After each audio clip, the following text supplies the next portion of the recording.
नमस्कार दोस्तों, 1 नवंबर 2021 के एपिसोड में खंडेराव को ढूंढने निकल पड़ी अहिल्या को जब शस्त्रशाला में हलचल दिखाई देती है और वो शस्त्रशाला में देखने जाती है, तब सामने खंडेराव को देखकर अहिल्या की आंखें खुली की खुली रहती है, क्योंकि खंडेराव शस्त्रशाला में एक कोने में बैठा हुआ अहिल्या को दिखाई देता है। और खंडेराव की ये हालत देखकर अहिल्या को तो यही लगता है कि खंडेराव ज़रूर शराब पीकर, शराब का नशा करके बैठा है।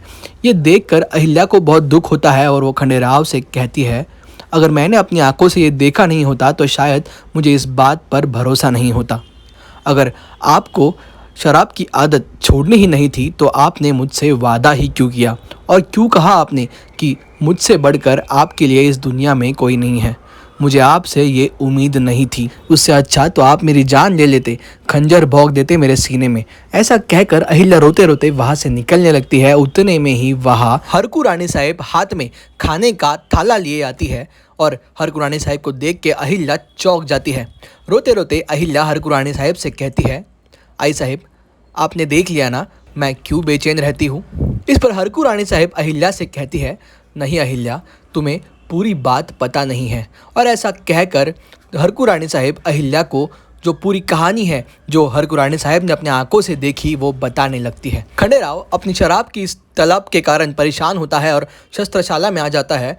खंडेराव अपने हाथ में शराब ले तो लेता है, वो पीने भी लगता है, लेकिन उतने में ही वो खुद को रोक लेता है और खंडेराव के हाथ पैर कांपने लगते हैं। खंडेराव बहुत बेचैन हो जाता है क्योंकि उसे शराब की लत अपने और खींच रही होती है, लेकिन अहिल्या का वादा उसे उस शराब को छोड़ने के लिए, दूर ढकेलने के लिए मजबूर करता है। और इसी कारण खंडेराव इतना बेचैन हो जाता है कि उसका खुद पर संतुलन भी नहीं रहता। और अचानक से खंडेराव एक खंजर निकालता है और अपने हाथों पर वार करने लगता है। उतने में ही हरकू रानी साहब जाकर खंडेराव को रोक देती है और कहती है, तुम अपने आप को घायल क्यों कर रहे हो। और बेचैन खंडेराव हरकू रानी साहब से कहता है, हमें शराब नहीं पीनी है, हमारी ये बुरी आदत हमें अपने और खींच रही है, लेकिन मैं अहिल्या को वादा दे चुका हूँ। मैं इस शराब के पास नहीं जा सकता, लेकिन ये तलब मुझे बेचैन कर रही है। ऐसा कहते हुए बेचैन खंडेराव अपने आप पर इस खंजर का वार करने लगता है। हरकू रानी साहब ये देखकर चिंतित हो जाती है, कैसे कैसे वो खंडेराव को संवार लेती है। बेचैन खंडेराव हरकू से कहता है, अहिल्या, मुझे जिस रूप में देखना चाहती है उस रूप में मैं खुद को बदलना चाहता हूँ, लेकिन ये शराब मुझे अपने पास बुला रही है। लगता है इस शराब की ये साजिश है मुझे हराने की। मैं इस शराब को जीतने नहीं दे सकता, मैं अहिल्या का विश्वास तोड़ नहीं सकता। ऐसा कहकर खंडेराव और भी बेचैन हो जाता है और उस खंजर से अपने हाथों पर वार करने लगता है। ये देखकर हरकू रानी साहब डर जाती है। उसके हाथों से वो खंजर छीनकर हरकू रानी साहब खंडेराव को शांत करती है और खंडेराव के लिए पानी लेने जाती है। और दोस्तों, हरकू रानी साहब के वहां से जाने के बाद खंडेराव का हौसला टूट जाता है और वो आखिर में उस शराब को पी ही लेता है। हरकू रानी साहब की ये बातें सुनकर अहिल्या के आंखों में से आंसू आने लगता है। खंडेराव के पास जाकर अहिल्या रोते हुए कहती है, मुझे दिया हुआ वादा निभाने के लिए आपने इतनी पीड़ा सहन की, ये मुझे पता नहीं था। मुझे माफ़ कर दीजिए छोटे सूबेदार जी। ऐसा कहकर अहिल्या खंडेराव को गले लगाकर रोने लगती है। और इसके बाद अहिल्या खंडेराव ने अपने जिस हाथ पर वार किया था, जहाँ वो जख्मी हुआ था, वहाँ मरहम लगाने लगती है। और दोस्तों, इसके बाद हरकू रानी साहब और अहिल्या मिलकर खंडेराव को उसके कक्ष में लेके आती है और उसे अपने बिस्तर पे सुला देती है। और इसके बाद अहिल्या हरकू रानी साहब से कहती है, छोटे सूबेदार जी से सबको बहुत आशाएं हैं। अगर बाबा साहेब और सासूबाई को ये बात समझ जाती तो उनके लिए सबसे बड़ा धक्का होता। और ऐसे बहुत लोग भी हैं जो छोटे सूबेदार जी के भविष्य पर कलंक लगाने के मंसूबे लेकर घूमते हैं, और इसीलिए मैंने ये बात सबसे और आपसे छुपा के रखी। मुझे माफ़ कर दीजिए आई साहब।